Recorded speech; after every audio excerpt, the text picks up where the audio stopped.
into what we're now calling Deep Dive. This is Ask the Masters. I'm Dave from Fluid Dynamics, and we got a really, really cool project today. I actually have not seen this presentation. Rick has done it a number of times, but the pool that you see on the screen is going to be amazing. And this is Rick with Red Rock Contractors and also with Ask the Masters. And we've also got, just so everybody knows, we got Art Mintie. He is one of the, well, Art, actually put your speaker on and just introduce yourself before we get moving. Okay, hello. Thanks, Rick. Thanks, Dave and Jason, for having us all on today. I'm Art Mintie. I'm the Senior Director of Technical Services with Laticrete International. And we're looking forward to learning exactly what Rick did here with this build. It looks great. So, and Jason, if you want to introduce yourself, that would be awesome. Yeah, I'm Jason Jovaag with Aquatic Glazing International. We do underwater pool windows. We supplied and installed the 3 viewing panels that are shown on the project here with Rick. Look forward to talking to you guys about the windows and how that interfaces with the pool structure as well as the waterproofing systems. The whole point of this whole time is for us to walk you through step by step from the design process all the way through construction, and to really give everybody kind of a thorough understanding of some of these really highly complex projects and some of the challenges. And the goal is to better all of us. Like I said earlier, I'm very much looking forward to this. I have not seen this presentation myself, and so I'm here as a participant as well to learn. So go ahead and take it away, Rick. Now we're going to move into talk about acrylic a little bit. So I've got Jason Jovaag here with Aquatic Glazings. They were the contractor and engineer of these panels for us. So obviously we've got 3 viewing panels that we put on this job. That the intent here was to kind of mimic the glass railings on the balance of the project and allow from the bottom. I'm a big fan of acrylic. For the right purpose. I don't love it in all situations. It works really well in some. In this one, we get a great view into the pool. I'm going to show some other images later on why you need to understand the dynamics of using acrylic in an aquatic environment and why it doesn't always do what you might think. But we've got 3 large panels on this project, fairly short but fairly strong, or fairly long for that matter. Jason will provide us. Basically, he'll do the engineering side of this as well as we check it to go against our structure. They provide shop drawings and all the details and show us how deep our rebates are going to be, what's going to be the viewable size. And the process of this starts out with, we engineer it, we work together, me and Jason, we get down to final window sizes, final details, overall spans, viewable areas, and then we able to engineer that in the construction of the pool and create the rebates that you guys saw. Those rebates then, once they're completed, Jason and his crew come out and actually do physical measurements and check, right? We got to check depth of the rebate, overall width of the opening, how much expansion and contraction space we provided. We got to make sure they all meet those requirements. And so we'll take these shop drawings and basically update them and create the actual drawing for what's in the field. So then we can come back and start doing the work. And so Jason, walk us through your process of doing that with a client. If I'm Rick Chafey and I'm going to build a pool with acrylic, when should I have called you if I've got an acrylic pool? Right after I get all my shotcrete and all my tiles done and we're ready for water, right? Yeah, perfect. Fill it up. We'd like to get involved really early. One, you kind of touched on a couple of things. There's a lot of engineering that needs to go in and around the window, not necessarily just the panel itself, but the structure of the rebar that's involved around, and that is critical. Sorry. No, you're fine. So that right there is really critical. We need to be able to manage the joint movement, the overall expansion and contraction of the window. Acrylic is very fluid. It moves quite a bit throughout the day, depending on what the temperature ranges are. So we need to plan our expansion gaps laterally, as well as how much movement the window is going to have. So yeah, I'd like to get involved a lot earlier to make sure that, one, the client understands the expectation of what the cost is, how you guys need to manage the shotcrete, the rebar detail, as well as what we need from the installation side of how big the pocket needs to be and what the size needs to be. Well, I think the other thing there's a couple weird parameters that you deal with acrylic. So one really good thing about acrylic is it likes to yield before it fails. The problem is with acrylic is it yields, meaning it deflects. And so some of the sizing and engineering of these panels is not for it not to fail. It's the fact that we also got to make sure it doesn't yield so much that it appears it could fail. And also in the yielding process, it'll change in overall length and can pool on members and stuff. So acrylic is extremely durable. It's super clear. We can get into thicknesses of 12, 18 inches and not have any real obstruction to the view. It can be exceptionally clear compared to like a glass panel that starts to get really obscured and starts to get green because of the iron that's in the glass.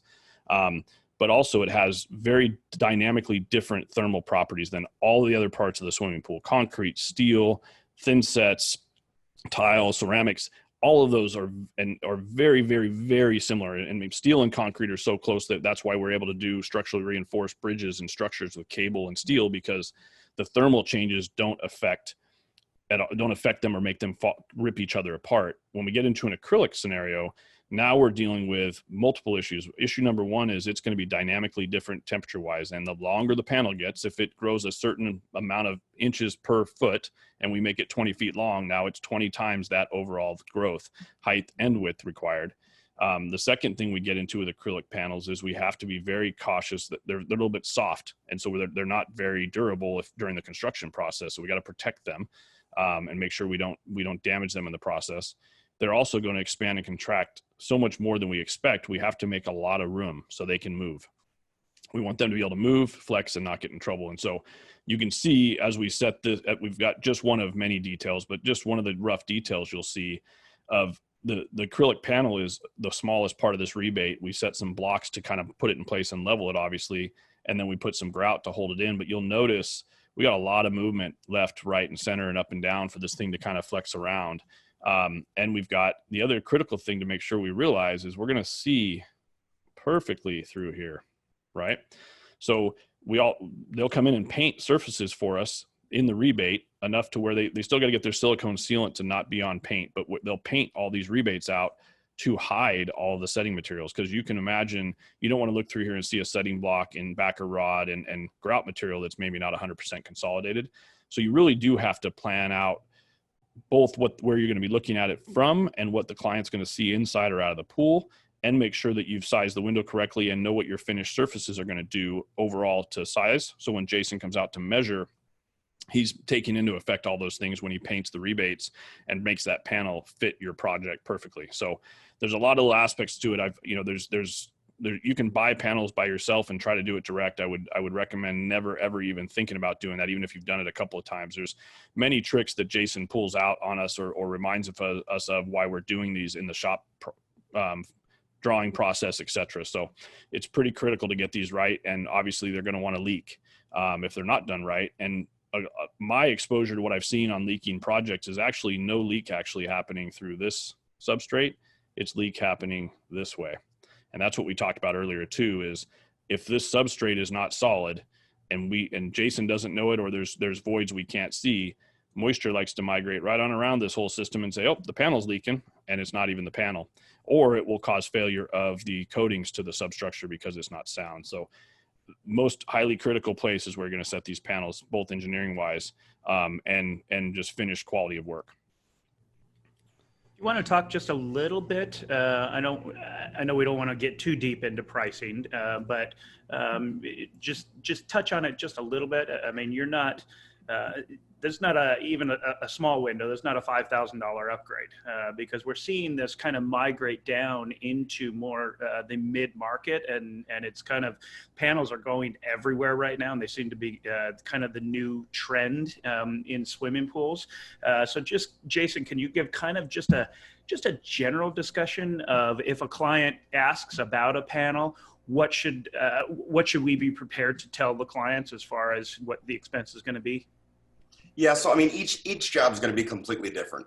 We have some rough sizes that we work with and standard thicknesses to try to help develop a budget early on. I mean, we push pretty hard, or at least my staff, to make sure that we get a quote turned out relatively quick, because there's a lot of front end engineering that we need to do. So the one thing is, I've had a couple of clients before that have done one project and then they get another one and they kind of use the past project for pricing before we get involved. And that's one step where you can get you can get yourself in trouble relatively quick. So, I mean, for smaller panels, I mean, this was a pretty decent sized project, as you guys can see on the shop drawings, the size of the windows. I mean, we're 16, 18 feet long. Custom cast panels, they do take a long time to get. The standard items and some of the smaller pieces, budget for the installation you'd be looking at for the window and the install, depending, globally where you're at, anywhere from $25,000 to $35,000. So again, it has to be the right client, has to be the right budget. But we like to turn numbers around relatively quick, so we can find out if it's something the client wants to afford, or if this is the right project or material for them. Well, and I would implore anybody working with acrylic to, don't put acrylic in because you want acrylic. You want to get an acrylic pool, and it needs to be in the right scenario, in the right situation. It's often overlooked what you end up seeing through the panel, or what you're going to benefit from the panel. And there's an extreme amount of expense, timing, and everything else. There's a project we're working on in California with Jason, and I think the acrylic panels are near $500,000. And that's just a small piece of this pool, but a couple are huge. I'll show an image or two of that project here shortly. And we'll also get into, in the future, we'll probably do another one of these where me and Jason just go through a bunch of different acrylic projects and some of the details and issues. Expertise is critical. Me and Jason have worked on multiple projects. We've learned from failures of our own projects and other people's projects, and we watch people. We've got one that we can't even discuss, but another project where we knew they'd have problems if they tried to do it that way. They did, and then exactly have a problem because they weren't experienced enough to realize the issues they're having. We've got good local reps and suppliers of product. It's just a very tough product to introduce into the swimming pool world. So make sure you've got some good guidance to get it done. It works really well. It's beautiful. It can do amazing things, but it can also leave you hanging. So, the other thing to make sure we recognize when we're dealing with acrylic is we're going to need some access. Sometimes we get into pools that we don't have very much access to, and it can start costing a lot of money to lift a panel over a house or through a house. So, realize what you're working with and what kind of scenarios you're going to get into, and make sure you're planning for the access to those places. I'll show in some finished images too, why and some of the issues that you run into with acrylic, and maybe what the client doesn't get what he's expecting. So anything else specific, Jason, you want to cover now on acrylic? I'm going to move to a couple other things, but we can certainly come back to it if you got something else that comes up in some of the images. No, as we keep going, just show what you got. I know you got a couple good things. Okay. All right. So we're going to get in. I guess we're going to cover a couple more acrylic pieces before we move on, Jason, anyway. But so you can see we've got acrylic panels in these jobs. We got to protect them. We got to work around them. We got to tile to them. We got to seal out to them. So in this job, we've obviously tented. You can tell we've had one of our nice dust storms came by and ripped our whole tent system apart. So we're probably in the process of getting that replaced. We're actually in a pretty good time of year, so it wasn't too hot, but we definitely had to keep shade in place. You can also start to see why we're going to bring Art into this phone call, because we're into waterproofing layer number 3. As we start doing tile work, we're going to come in and start using, in this project, we use Hydroban, one of Laticrete's longest standing products. We've used it on multiple projects, gives us a waterproofing membrane, gives us a flexible fracture membrane underneath, and is critical to a good glass tile install like this. There's other manufacturers. We're not trying to drive you into one or the other. We brought Art in because he'll help us through technical questions or details about that and walk us through his products for sure. One of the things we run into, what comes into compatibility issues, this is a different job because I didn't have pictures of the one we're on now, but we've got what usually these acrylic panels get set into is a hard epoxy coating that Jason will waterproof that rebate with.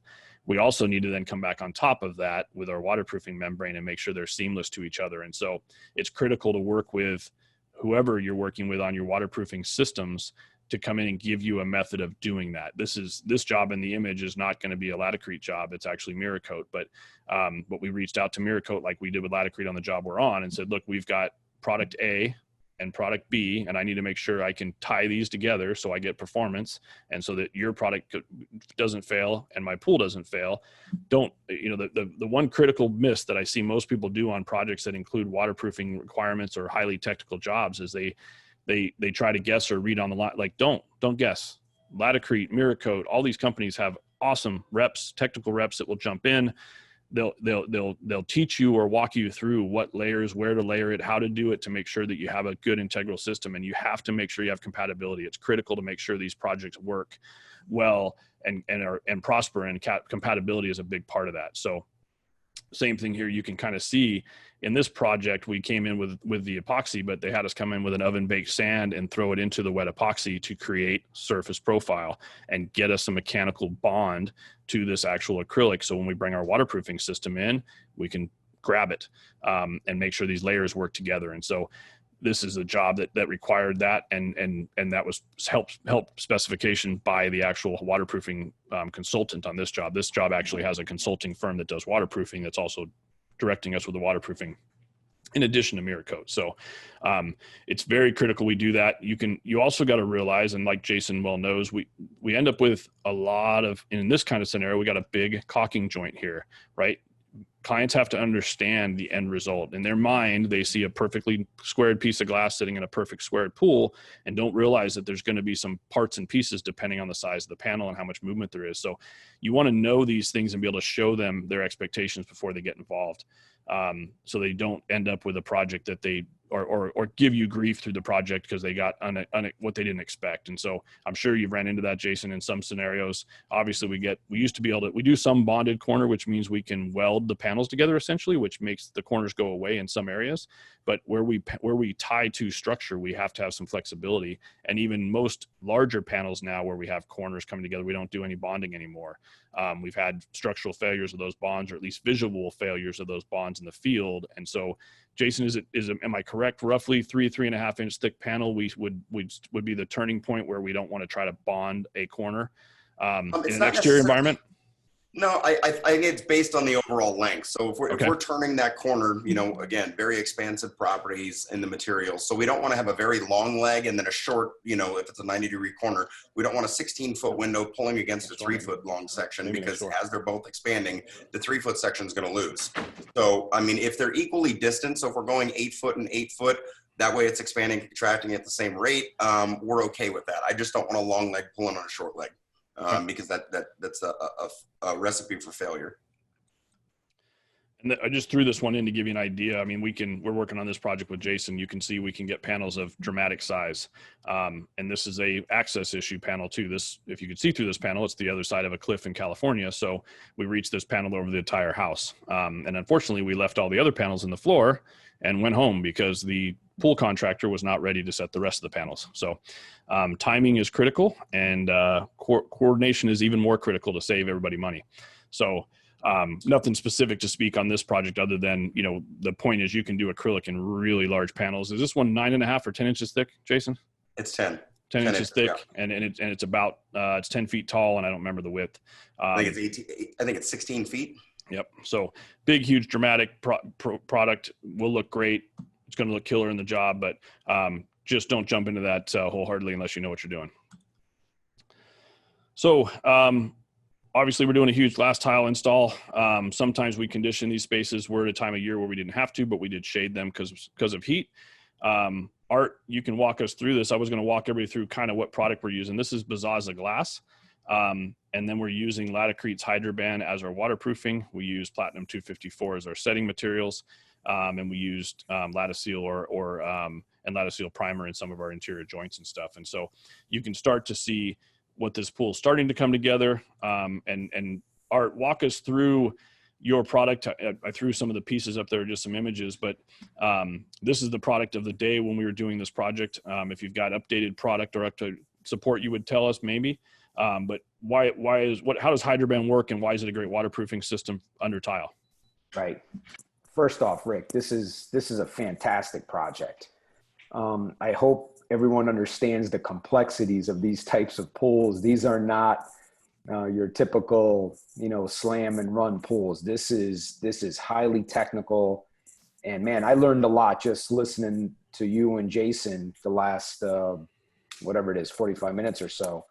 I will say this, that even the industry standards that we have from Tile Council of North America, they really don't apply completely in an application like this. This is so unique. Those standards never talk about panels integrating what you're doing, the way this type of elevated pool is built. So this really requires specialized engineering, and your firm has always done this, and again, fantastic project.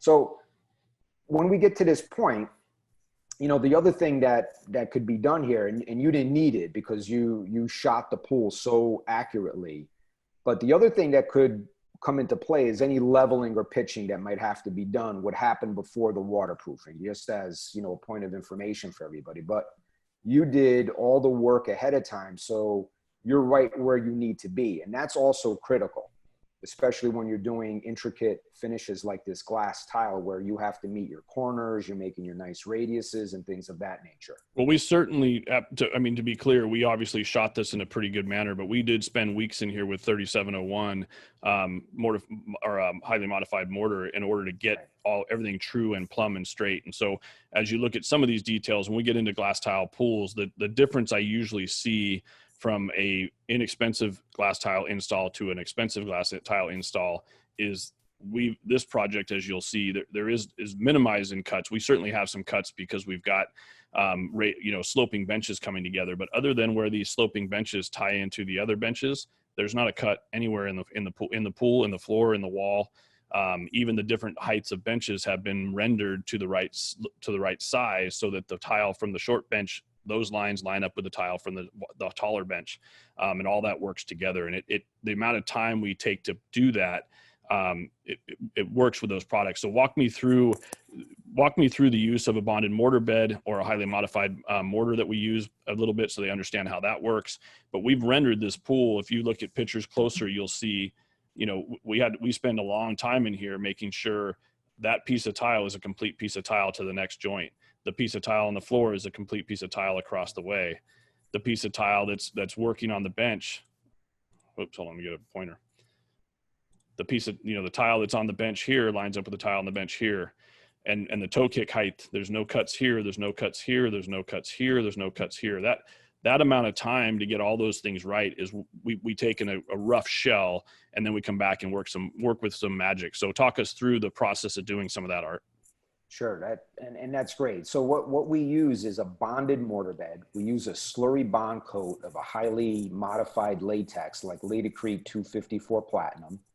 While that's wet and tacky, we embed a highly modified mortar bed material, and the product that was used here is 3701 fortified mortar bed. And that could be mixed to a drier consistency in a dry pack configuration for floors, so you can screed it and work on it a little bit easier. You could also mix it to a wetter render type material where all this shaping is done. And again, excellent workmanship here. It can be tedious, but these types of materials can be used to make these shapes. You can make jigs, you can do all kinds of things to shape the mortar and get it right to the configuration that you need it to be. And you can layer it. So if you start building like really intricate areas and you have to add more material, you can again apply another bond coat to it and just keep building and shaping until you get it to the point that you need it. And that saves you a tremendous amount of time. As you notice, imagine making all these little cuts to try to make it line up. So if you take your time ahead of time, shape, level, pitch, everything you have to do ahead of time, it makes the actual mosaic tile installation that much faster. So that takes place. Yeah, most people don't realize, like a pool like this, I'm just going to guess at timing on this one, but we spent about 12 to 14 weeks prepping for tile. We probably spent 2 weeks setting tile. So majority of our time was truing everything up.